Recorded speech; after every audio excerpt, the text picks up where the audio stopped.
1979, the day the Kaaba was attacked, the darkest hour in the history of the Grand Mosque. In one of the world's oldest cities, Mecca, stands a place devoted by over a billion people. Al-Masjid al-Haram, the sacred mosque. At its center lies a simple cube-shaped structure, the Kaaba, toward which Muslims around the world face 5 times a day in prayer.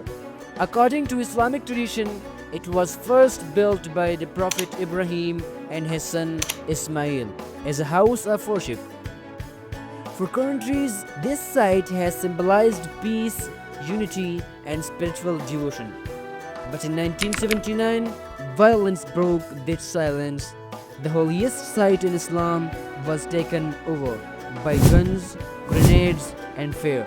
It was November 20th, 1979, the first morning of the Islamic New Year.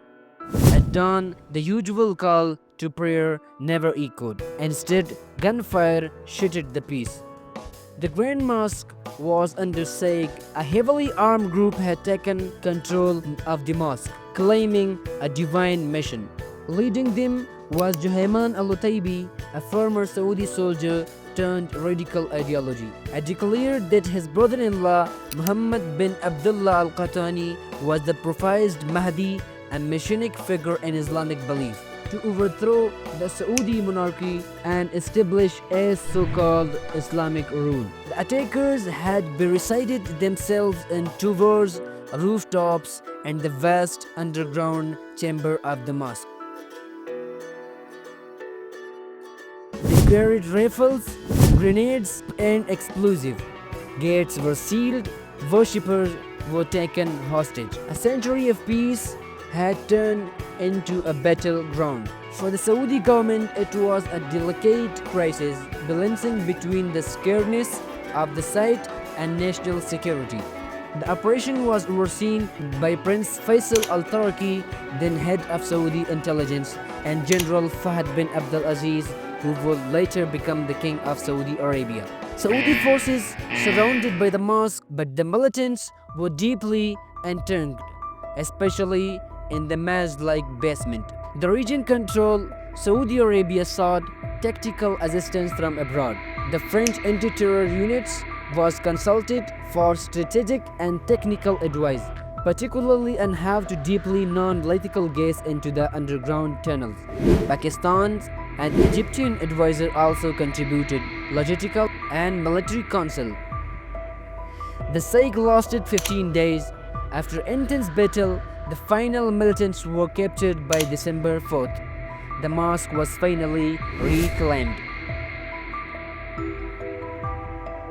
Around 250 people were killed, including hostages, soldiers, and attackers.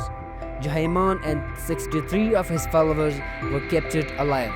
In 1980, Saudi courts sentenced them to death, and then execution was carried out simultaneously across 8 cities.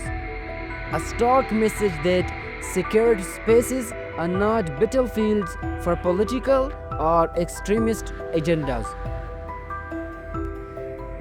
The 1979 siege remains a powerful reminder that when belief is hijacked by ambition, even the holiest place can be turned into war zone. Today the Kaaba still stands, a symbol of peace and unity, but history teaches us peace is not just a prayer, it's a responsibility, and those who threaten it are remembered not as martyrs but as warnings. For more interesting videos, please subscribe our YouTube channel and press the bell icon to get the notification of our new videos.